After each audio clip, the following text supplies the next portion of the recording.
So these are the different antigen presenting cells. The first two, which are very important. So in any tissue, if I ask you what are the antigen presenting cells, you can say dendritic cells. In the skin, they have a specific name called Langerhans cells. And what they do, they capture the microbe, process it in small pieces, present it in special protein. We're going to see that to naive T cells. Naive T cells are cells that have never encountered the microbe. Okay, and what they do, they trigger response. Once this happen, antigen presenting cells, naive T cells become effector cells. Then they can actually drive a response against most microbes, viruses, fungi, protozoa, bacteria, anything. However, in addition to those, you have other antigen presenting cells. But you can see that this time is different. Instead of presenting the microbe to naive T cells, they present it to effector cells. Effector cells are naive T cells that have been already activated by dendritic cells. Okay, so it's something tricky, but it's easy to remember. Naive, never been activated to either dendritic cells or Langerhans cells. Effector, been already activated, looking to do the response, but also looking to help. And this is how they do.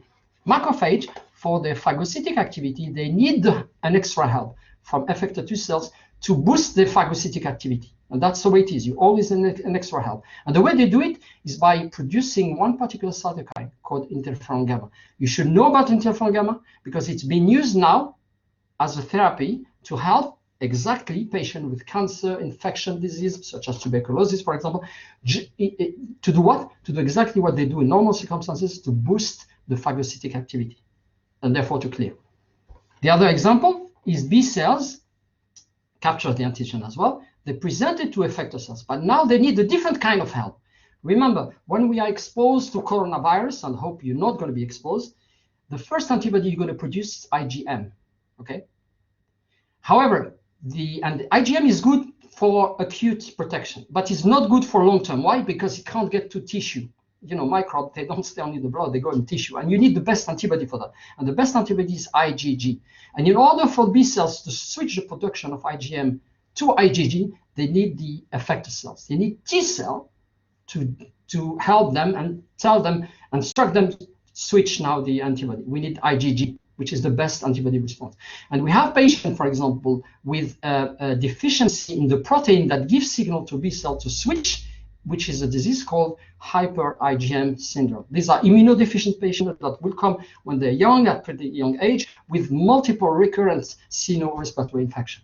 Okay, and why? Because they lack CD40 ligand and the cell surface, which is important to drive B cell. So I hope that it is clear for you. Remember, dendritic cells, Langerhans cells, naive T cells, macrophage B cells need extra help. That's why they present it.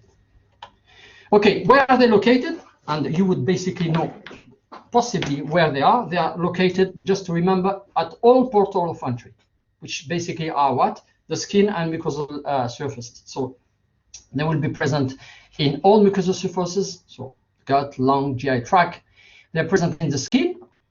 Remember, Langerhans cells, they are present in the blood because unfortunately the microbe can be in the blood, and you have different type of antigen presenting cells. Plasmacytoid cells are one of them. They do a job, particularly good job against viruses. You have lymph node, and obviously why? Because the lymph node is the best structure to organize the adaptive immune response. It has B cells and T cells, and has a very narrow environment where they can facilitate this cellular interaction. And finally, spleen. I've asked you to look at the spleen. Very important. The spleen, I give you some hint now. The spleen is the largest lymphoid organ, and the job of the spleen, and therefore it has T cells and B cells, it's to organize the immune defense against all blood-borne pathogen. Any microbe inside the blood would be cleared by the spleen. So imagine patient having no spleen. What will happen? No defense. Okay, very important. Like I said, so strategy located, and they have an array of receptors. I'm going to show you the next slide what I mean by this sensor or receptor, called pathogen receptor recognition receptor. Okay, these are PRR. What they're looking for, PAMPs. These are pathogen associated molecular pattern, and they can make the difference. Look how beautiful the system is. They have the receptor at the cell surface, because some bacteria don't get, or some microbes don't get inside the cells. They are called extracellular pathogens. So these are, you will see what I mean by extracellular PRR, but they are also receptor inside the cells. Why is that? Because the viruses get inside the cells and divide inside the cells. So the antigen presenting cells need to be able to sense that as well. And you will see how they do it. And finally, they have different ways to capture the microbe. And we've seen one, which is phagocytosis, when the microbe is obsessed. One of the best opsonies are, you have the antibody, which acts as an opsonin. We'll see that in lecture. We have CRP, one opsonin. We have C3b, which can stick as well to microbe. Or microbiocytosis, which is basically invagination, which then can sense all the soluble particles. For example, microbe, they are virulent because they produce certain toxin. Then this toxin can be micropinocytosed and then get processed for antigen presentation. Okay, so these are the example of PRR, pathogen recognition receptor, that can sense all the microbe, and they are present at the cell surface for the extracellular microbe, meaning microbe that can divide only in the extracellular space. And you can see, depending on the type of PAMS, they can recognize there's different receptor. The one I want to remember is toll-like receptor, which recognize LPS. And this is extremely important because you're going to see later on that overactivation of this TLR4 receptor, rather than protecting us in case of sepsis, will lead to multi-organ failure. And you're going to see later on how it's happening. So if the bacteria, it's an extracellular microbe, meaning doesn't get inside the cells, is going to be picked up by this cellular receptor. If, for example, it's an intracellular microbe, such as most viruses, it will get inside the cells. But when it's going to get inside the cells, in order to replicate, it will have to expose its genetic material. And by exposing its genetic material, it's going to expose it to intracellular receptor, PRR. And you can see, for example, double-strand RNA will be picked up by TLR3, single-stranded RNA will be picked up by TLR7 and TLR8, and certain components of bacteria while being inside the cell being digested, they will be picked up by TLR9. So these are all the microbes that we've seen so far, okay, and most of them, and this is the new one, coronavirus, which I added compared to last week's lecture, which will be picked up by TLR8. So it shows you that all these different microbes, they have absolutely nowhere to go. If they are replicating outside the cells, they will be sensed. If they are replicating inside the cells, they will be picked up. And it's really a sophisticated system. Okay. So let's summarize to make sure that we said things. I said things in the right way. So you have your breach of the innate barrier all the time. Think about it as a clinician. Someone coming infection, the main role is to find the source of infection. So it gets in, you have your antigen presenting cells that is sitting in the tissue. Remember, the first cells that start the immunity will be macrophage. I'm going to ask you that later on. So these antigen presenting cells are in tissue. If it's in the skin, it's Langerhans cells. If it's in other tissue, it's dendritic cells. This is the only thing you need to know. What they will use, and I know you had a lecture on lymphatic in tissue of the body, so I'm not going to explain that. These antigen presenting cells can use the lymphatics to get in to the nearest lymphoid tissue. Okay, that's why, and you will understand why they do that. And however, if the microbe get to the bloodstream, we have also antigen presenting cell in the bloodstream. So as you can see, the microbe has absolutely no way to go with regard to antigen presenting cell. It's going to be picked up, and the destination is the same, is the lymphoid organ. Why? Or lymphoid tissue. If it is in the mucosal membrane, we call them mucosal associated lymphoid tissue. For example, in the skin, you have SALT, skin associated lymphoid tissue. If it's in the gut, you have gut associated lymphoid tissue. Okay. If it's in the lung, it's BALT, for bronchial associated lymphoid tissue. And this lymphoid tissue, it's basically almost like lymph node. They are organized structures. They can provide all the elements because they have naive T cells and naive B cells. Okay, and this is what I meant. And the spleen is the same. So the spleen is also a lymphoid organ. And what happened here is that the antigen-presenting cells will instruct the naive T cells, the naive B cells, to do the right response.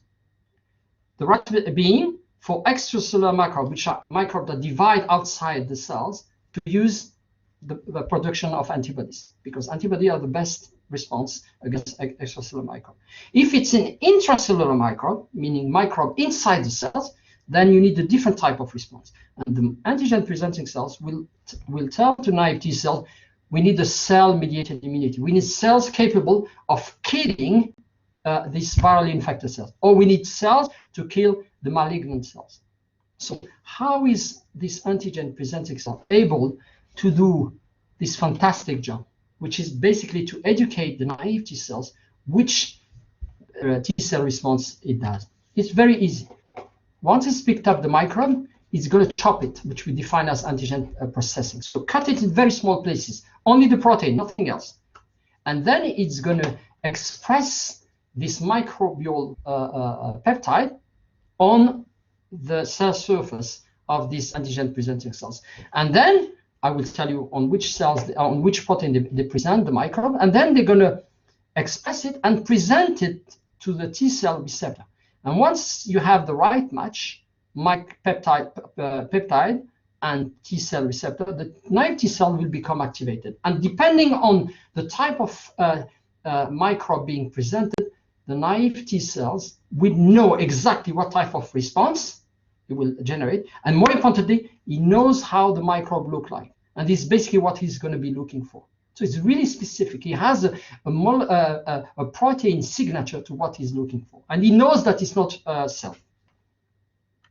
Okay, let's talk about now this protein here, present on antigen-presenting cells that present the peptide. So this protein belongs to the major histocompatibility complex, MHC molecule. They were called that way because they were first identified in mice. Later on, because they were also present in humans, they were lately named HLA. So MHC molecule, it's the mammalian kingdom, HLA is human. So I will give a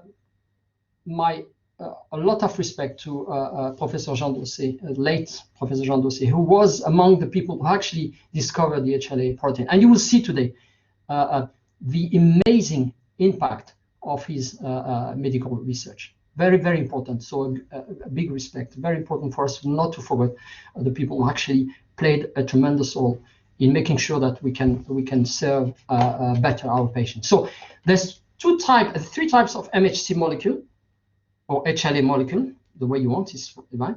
The class 1 and class 2, and the class 3. I'm not going to go to talk about class 3. I wanted to make it as simple as possible.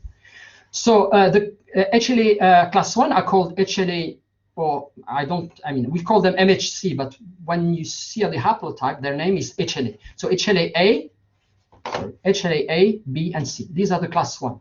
And they express on all nucleated cells, okay? All nucleated cells express that. And you will understand that later on why. You have also HLA class 2 or MHC molecular class 2. They are called HLA DP, DQ, DR. And they are present only on antigen-presenting cells, which are dendritic cells, macrophage, and B cells. So if I ask students to tell me which MSC molecule are present on the liver cells, you're all going to say MHC class 1, fantastic. If I ask you which molecule, MHC molecule, are expressed on lung epithelial cells, you're going to say MHC class 1.